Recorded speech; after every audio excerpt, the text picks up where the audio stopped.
See, this is not a new thing. Um See, the quality of prasad is always quite superior, and people even if you get a small bite. Also, it's like a mahaprasad to everybody. That's what we all know. It was done with a very great reverence, and especially the materials will be chosen for prasad is sourced from very trusted groups and trusted companies, and which had been given by the last few decades. You want to get this particular material, grains, everything is sourced out in a very well structured manner, and no one has dared to violate that part, and no one has dared to change. Even if they wanted to change it, then no one dared.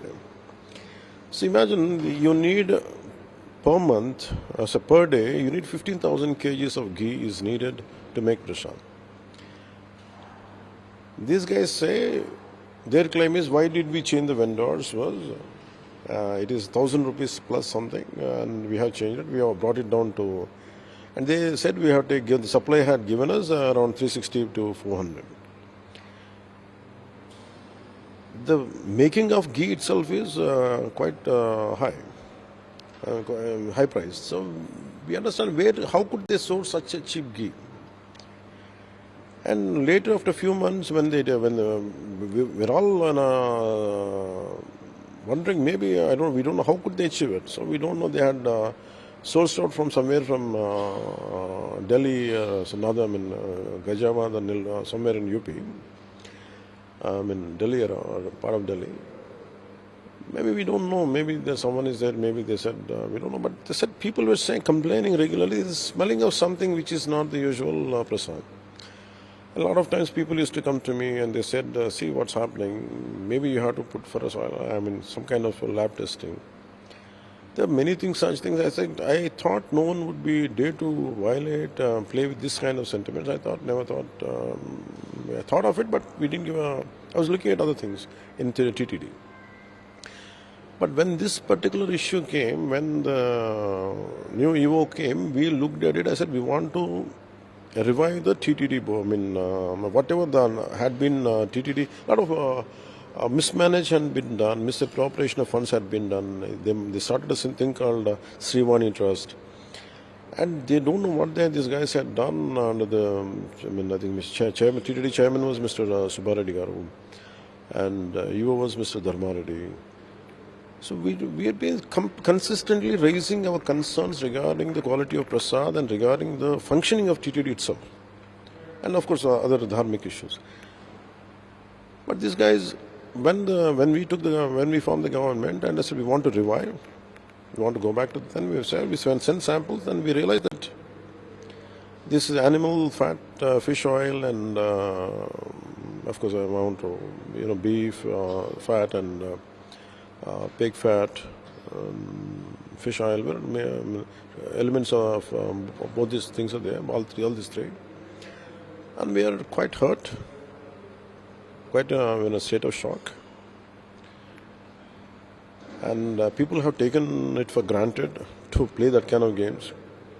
Here it is, when people of no commitment and no value and no respect for the sanctity of a temple, and if they take charge, this is what exactly happens.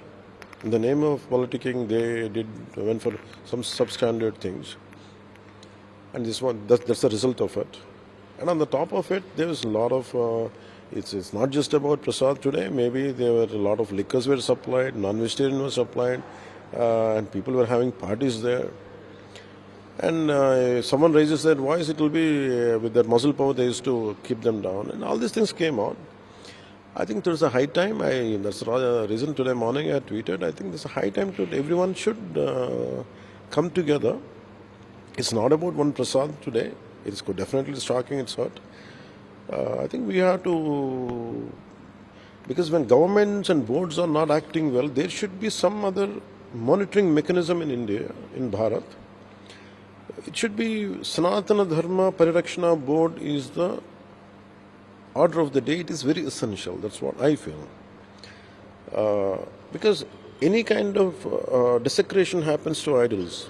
The sanctity of the temples not been maintained, like TTD Prasadam now.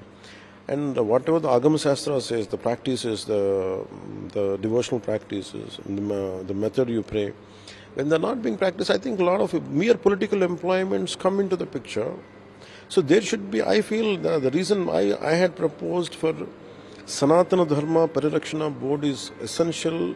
The reason was, when you leave it to the political groups, there is more such incidents are likely to happen on a regular basis, which to thwart it and to find a permanent solution or to find a permanent method to mitigate, I think Sanatana Dharma Parakshana Board, I think we should constitute.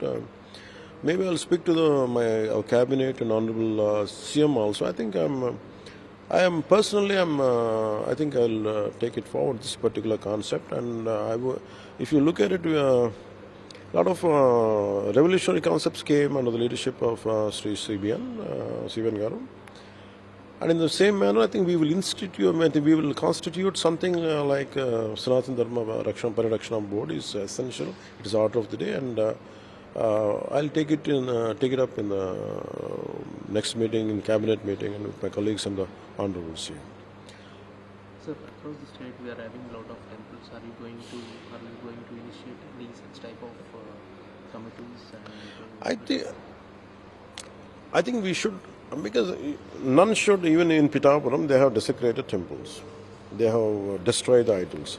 Around to my knowledge, I think it varies, but as of now, I can remember around 219 to around 300 temples were desecrated, and the radhams were burnt out.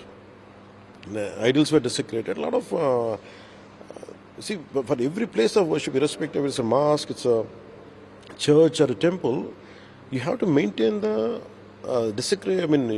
you have to maintain the sanctity of that. You cannot desecrate that part. So the problem is, when temples are being attacked, it is the fundamental responsibility of every political leader, irrespective of which faith you belong to. If something happens to mosque, I would like to raise my voice. If something happens to a church, I would like to raise my voice. If something happens to the temple, I think I should raise my voice. So this kind of approach had to be, this kind of consciousness had to be awakened. I think it is very essential for the integrity of our nation, I think, which has been neglected. I think it's a high time. I think we should put an end to it, and we will find a kind of method to mitigate such situations. So what's the Janasena stance on the one nation? It is not just about Janasena. Maybe every average member of this nation feels like constantly they're getting tired of these elections. Every time, imagine, today is not just, we are not just one country, we are a huge country. And somewhere in some part of the nation, election keeps on happening. The entire national discourse on channels, which is supposed to be on fundamental development, instead of leaving it for, it is pre-poll, during poll and post-poll. For every election, it takes away a quality time of 3 months, public discourse into elections. And every 1.5 years, 9 months, 12 months, somewhere the other happens. So the greatest thing which we could have focused on development of the people, development of the country is missing, and also the military force, supposed to be, the paramilitary force has been at one time usage, and then they can go back to the designated job which they're supposed to do. And money would come down. And all these things are put together. It is one nation, one election is not about one party, one individual. It is the echo of that entire people of this nation. Maybe some might disagree, don't agree, that's not it, but the majority are agreeing. And I feel it is a right direction. We are moving in the right direction to India to become a global power, very sustainable global power to become. I think this is one of the first steps to do that. That's what I feel.